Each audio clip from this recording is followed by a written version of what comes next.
Kita ada di sini karena kasih-Nya disatukan dalam kerajaan-Nya. GKKD ada, tinggikan namanya, Yesus Raja. Baik, salam Bapak Ibu yang terkasih di dalam Yesus Kristus Tuhan. Ya, kita bertemu kembali pada hari ini dalam kasih dan sukacita yang Tuhan anugerahkan dalam hidup kita. Ya, kiranya semuanya kita ada dalam keadaan yang baik, dalam keadaan yang sehat semua ya. Kita akan belajar hari ini firman Tuhan bersama-sama. Saya mengambil sebuah tema, yaitu mengalami Tuhan di masa sulit. Ya.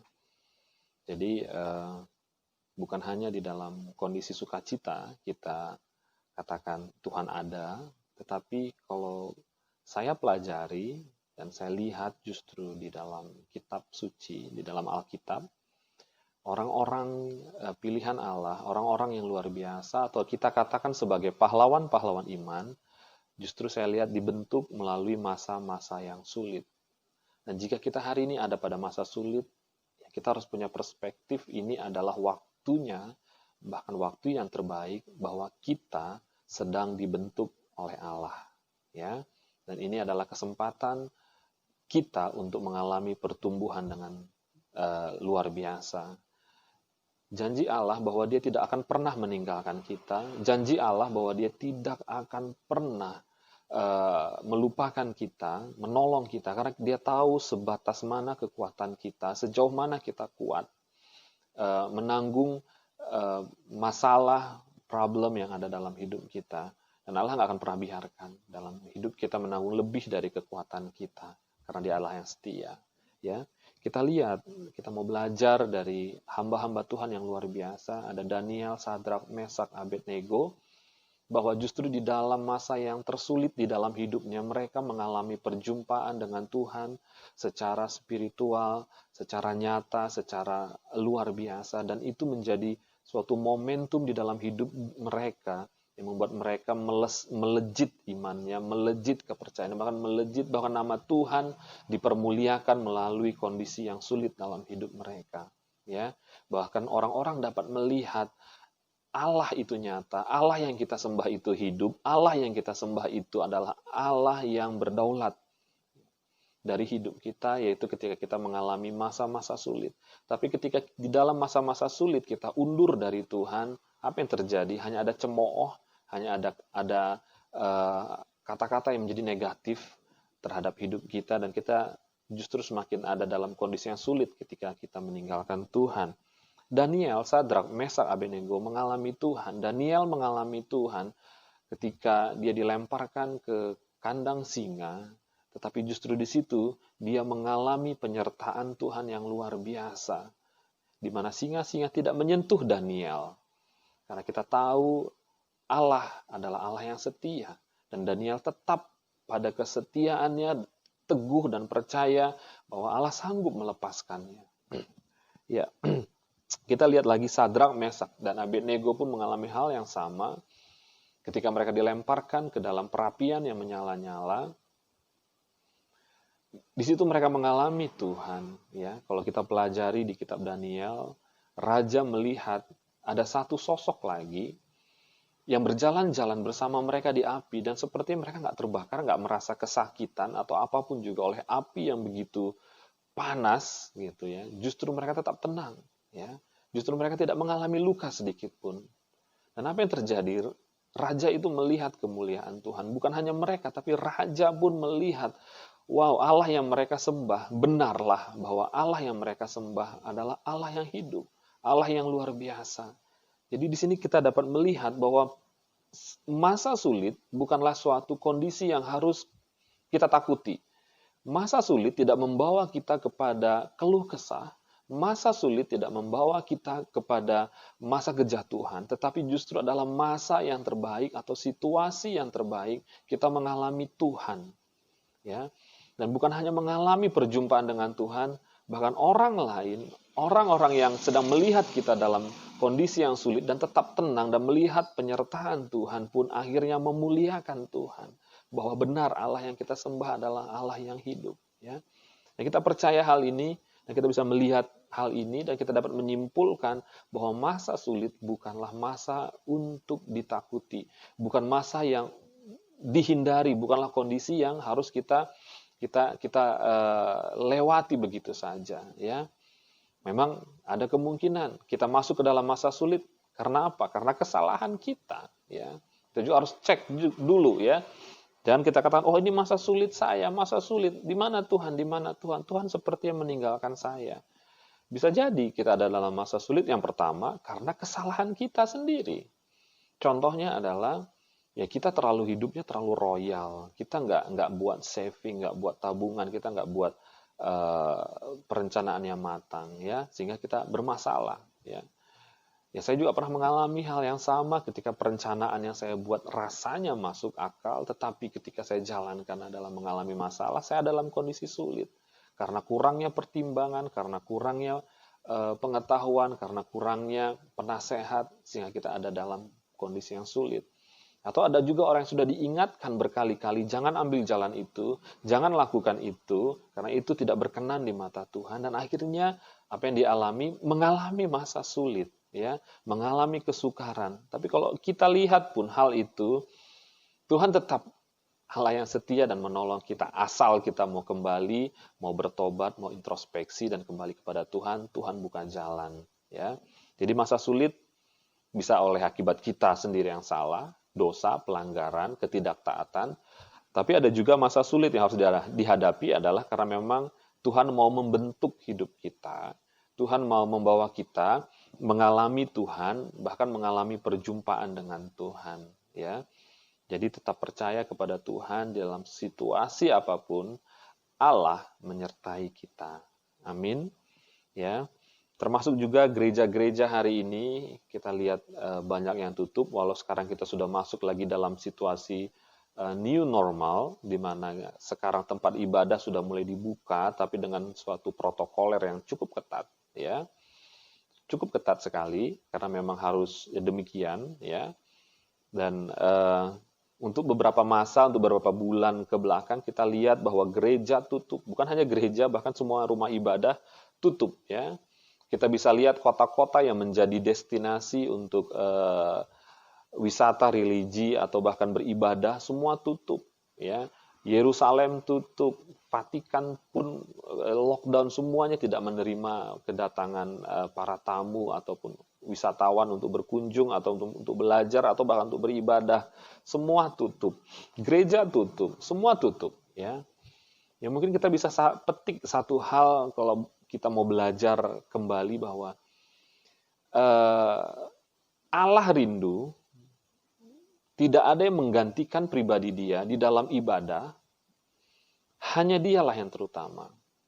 Jadi semua bentuk aksesoris, mau gedung yang mewah, tempat yang mewah, semua peralatan musik yang lengkap, itu bukanlah sesuatu yang terutama di dalam penyembahan bagi Allah. Ya. Kalau kita belajar sebenarnya dari Alkitab, kita lihat, kita contohkan di Alkitab, kita ambil lagi, karena memang kita harus back to Bible ya. Di dalam perjanjian lama, kita melihat Abraham membuat mezbah bagi keluarganya. Bukan hanya bagi keluarganya, juga bagi orang-orang yang di sekitarnya, orang-orang yang mengikut dia. Nuh, ketika selesai air bah itu sudah surut, dia turun keluar dari kapalnya dan dia langsung mendirikan mezbah untuk keluarganya. Ayub juga orang yang setia, yang tidak meninggalkan ibadah kepada Tuhan, yang senantiasa mendirikan mezbahnya, korban syukurnya kepada Tuhan, senantiasa hari lepas hari. Ya, kita lihat bahwa dalam waktu-waktu ini kita harus belajar sesuatu. Ini Tuhan mau apa?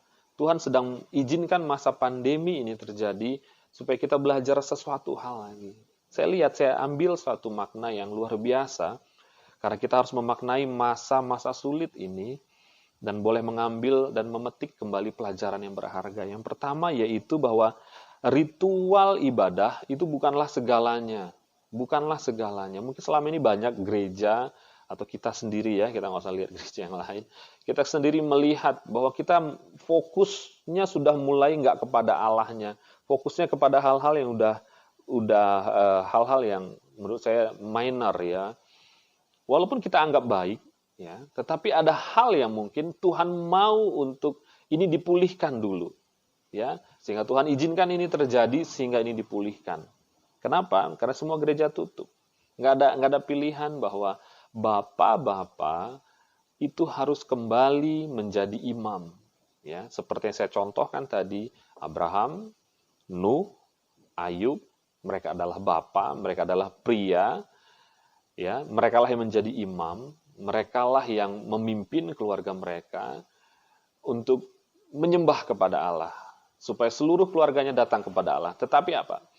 Mungkin kalau kita lihat masa-masa sebelumnya, masa-masa sebelum COVID yang terjadi seringkali justru saya lihat peran ini sudah terlalu banyak diambil alih oleh para rohaniawan atau pendeta atau pemimpin rohani di gereja atau persekutuan, sehingga menjadi sangat tergantung kepada pemimpinnya ya. Padahal Tuhan mau setiap bapak, setiap pria itu adalah memimpin keluarganya datang untuk menyembah Tuhan ya.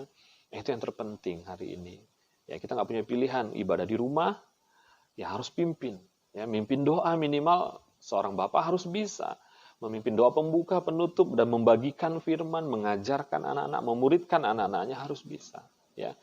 Saya percaya ini salah satu hal yang kita boleh maknai dengan baik, bahwa pribadi Allah harus menjadi satu-satu yang disembah, dan setiap bapak-bapak, pria harus kembali menjadi imam di tengah keluarganya masing-masing dan tidak boleh digantikan oleh siapapun juga. Ya, baik, sama seperti Kaleb, saya mengutip Kaleb berkata, tetapi aku dan seisi keluargaku, kami akan beribadah kepada Tuhan. Ya, Kaleb berkata bahwa, tetapi aku dan seisi keluargaku, kami akan beribadah kepada Tuhan, ya, bahwa Kaleb memimpin keluarganya untuk datang menyembah kepada Tuhan.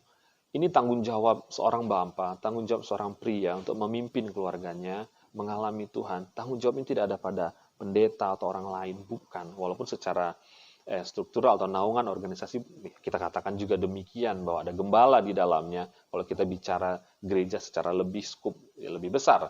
Tapi saya percaya peran inilah yang Tuhan mau pulihkan di tengah-tengah gereja. Tuhan mau pulihkan di tengah orang-orang percaya. Dan kita kembali kepada hakikatnya beribadah kepada Tuhan. Ya, kita lihat di Yohanes 4. Yohanes pasal 4 ayat 21. Saya akan bacakan untuk Bapak Ibu sekalian. Yohanes pasal 4 ayat 21. Demikian firman Tuhan. Ini adalah pembicaraan Yesus dengan perempuan Samaria. Ya. Kata Yesus kepadanya, percayalah kepadaku, hai perempuan, saatnya akan tiba bahwa kamu akan menyembah Bapa bukan di gunung ini dan bukan juga di Yerusalem. Ya, Tuhan katakan dan bukan juga di Yerusalem. Ya. Ayat yang ke-24, ya. Enggak, saya lanjutkan dulu ayat 22. Kamu menyembah apa yang tidak kamu kenal, kami menyembah apa yang kami kenal, sebab keselamatan datang dari bangsa Yahudi. Tetapi saatnya akan datang dan sudah tiba sekarang. Sudah tiba, Yesus katakan sekarang. Ya, bahwa penyembah-penyembah benar akan menyembah Bapa dalam roh dan kebenaran. Sebab Bapa menghendaki penyembah-penyembah demikian. Allah itu roh dan barang siapa menyembah dia harus menyembahnya dalam roh dan kebenaran.